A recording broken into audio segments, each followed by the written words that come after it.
Waiting for someone to come in. Hot day out here.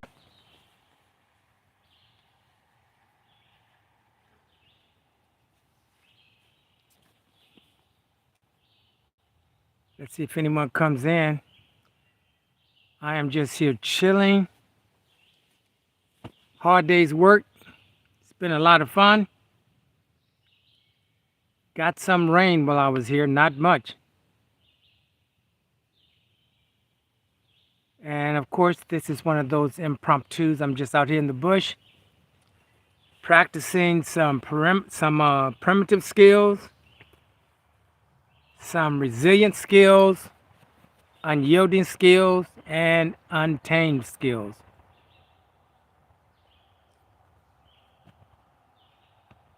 So I'll give it a few more minutes. It's been maybe a minute 10 seconds. Yeah, I know on a Sunday a lot of people are with family, doing the family thing. I think it's about maybe 3 or 4 o'clock here now. 3 o'clock, 3:30. I'm not sure. So I'll give it some time, and hopefully someone will come on, and then we can talk about a few things.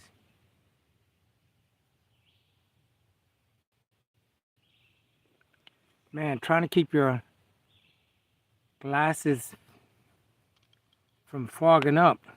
It's pretty tough out here.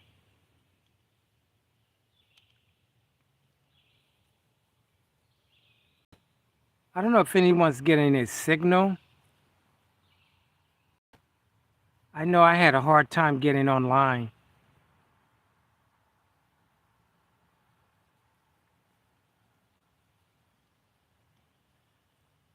I'll give it a few more minutes.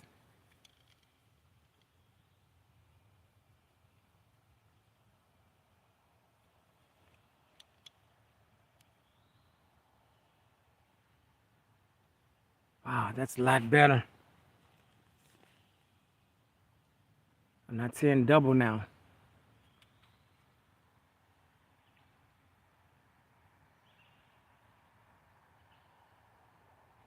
Yeah, I hope my signal is going out.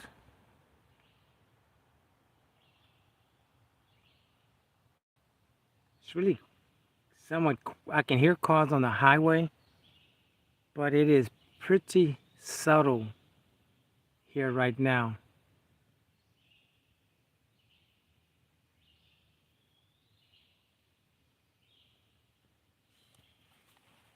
Yeah, there may be a Wi-Fi connection issue. I'm not sure. But basically what I was doing today was concentrating on perimeter primitive skills. And basically primitive skills are, when it comes to shelter, you're usually building a debris hut as opposed to a tarp.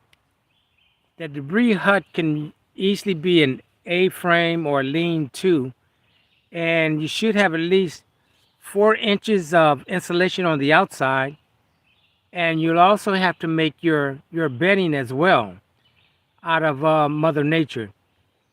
Here I have just a foam bedroll. The thing about a foam bedroll, if it gets wet, you're out of luck.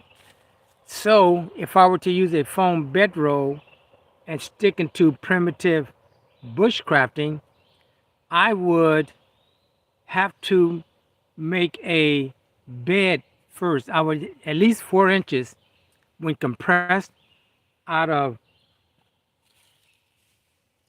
dried leaves or boughs from the trees or saplings, at least 4 inches. That's when it is compressed, and then put the bedroll on, and that is what will keep you from having all of the heat drawn out of you, helps prevent conduction. So that's primitive sheltering. Also, when it comes to fire, Primitive fire starting is usually with a bow drill or a hand drill or a plow drill or flint and steel. Primitive bushcrafting is very low tech. It's not about a lighter and matches and Zippo lighters. Primitive bushcrafting is exactly what it means, primitive. If you're going to use cordage, primitive bushcrafting should be, well, it is using the inner bark of a tree to twist and tie your cordage. Whereas here I have 550 paracord. But basically it deals with shelter, water purification, and shelter. And when it comes to the water purification, primitive is primitive. You get the water, you filter it with something that is cotton, and then you boil it. Primitive is, again, low tech. If you're going to filter it, they use sand and charcoal because they did not have filters so long ago. So that is the also knowing about the water. You basically want moving water. You can also go with slack water. That's when the tide's coming in, the tide's going out. The water in between just sits there. But you definitely don't want stagnated water. So moving water, as long as it's running over some rocks and it's going downstream, you see some tadpoles, some minnows, it's good water because the tadpoles and the minnows are living in it. So it's still good. Also, again, yeah, so I've said about the firecraft, the shelter, the firecraft, and water purification is definitely primitive. Also, when it comes to resilience, that's being able to adapt to things that may happen. What happens if your gear breaks? You have to be able to adapt to repair your gear right there on the fly. Now, that's carrying, primitive. I'm sure. I don't know if you would have bank line. I doubt if you have bank line, but that's one thing to have is some bank line that you can always sew something up if you have a canvas needle. Also, you can repair things by using gorilla tape. Gorilla tape. I have some on this tarp now, on some of the grommets, but if you are primitive camping, you're probably going to have a canvas or a canvas oil tent or a wool blanket, something of that nature instead of a synthetic tarp. You're going to have a primitive backpack. I'll show you the one that I have in a few minutes. But a primitive backpack is where you have a wool blanket as your bedroll, and you roll all your personal gear up in that, and put it on the backpack. Or you necessarily don't have to have a backpack. You can actually use cordage and just strap the bedroll to your back. So there are a lot of things to primitive. One things that stick out is being unyielding, basically having perseverance and patience. Today when I did the fire, I used some paper birch that I sourced out here. And it did not work the first time, and I started to just go get some fat wood. And I said, no, unyielding. You keep trying until it's right, because sooner or later it will be right. But I went and got the paper birch bark, and the second time it did work.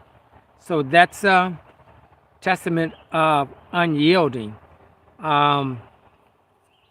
Also being untamed. when there's nothing you can do about the surroundings here. You can't do anything about the contour of the land. You can't do anything about the trees if trees fall, accepting the environment of nature. That is untamed. You can only adapt to it. I find oak wood in one location and pine in another location. So there's nothing you can do about that except just come out, put in the dirt time, and practice. Now, as you guys may know, I always bring an axe or a hatchet with me, but I didn't bring one this time. I just have a kukri, and I tried to split some wood. I did split some wood today, um, but I was splitting some oak, and it was very, very difficult. I was going to use some wedges, but again, unyielding. So I started batoning again with this, not with this kukri. Eventually, it did split, and I also used for carving this 4-inch terrazzo made by Condor 1095 carbon steel.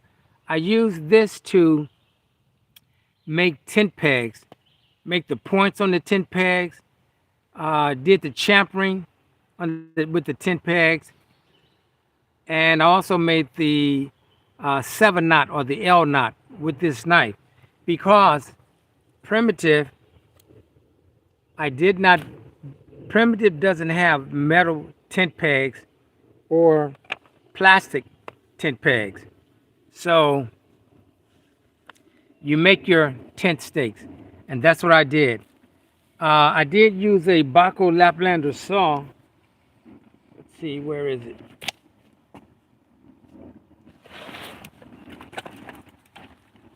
I did use a Baco Laplander saw.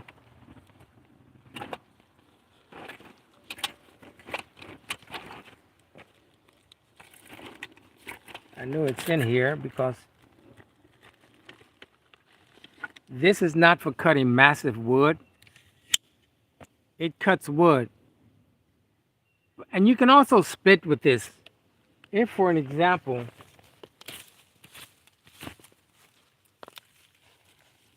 this was a larger piece of wood, you could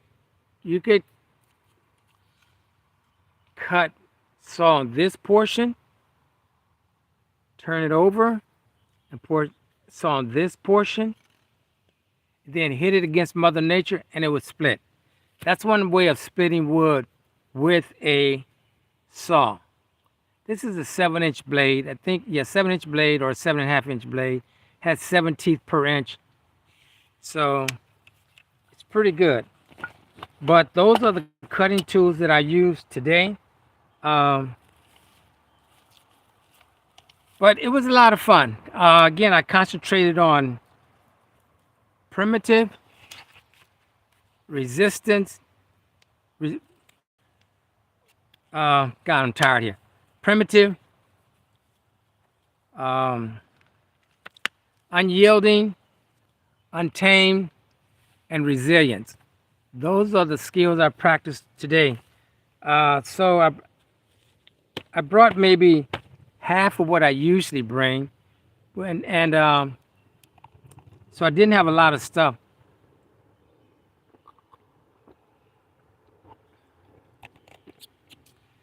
It's hot out here, but it was a good practice session. So that's basically what I did. But now I'm going to show you my backpack. Now, this backpack, I made this backpack August the 23rd, 2023. I never used it until today.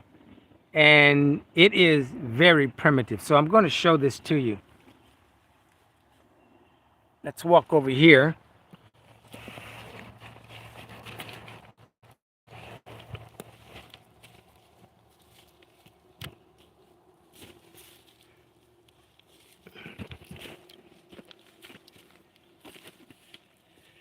Okay, so this is it.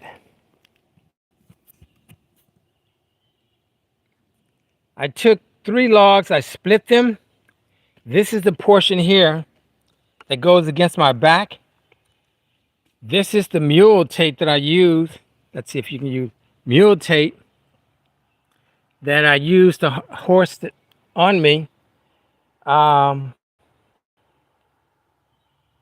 yeah, so be on the lookout for the video of that. So because I'm not sure if I'm getting any internet service, but I just wanted to come on, say hello. It's been fun in the bush. Hope to see you out here one day.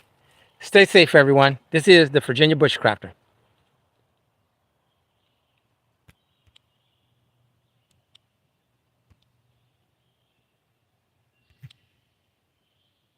Let's see here.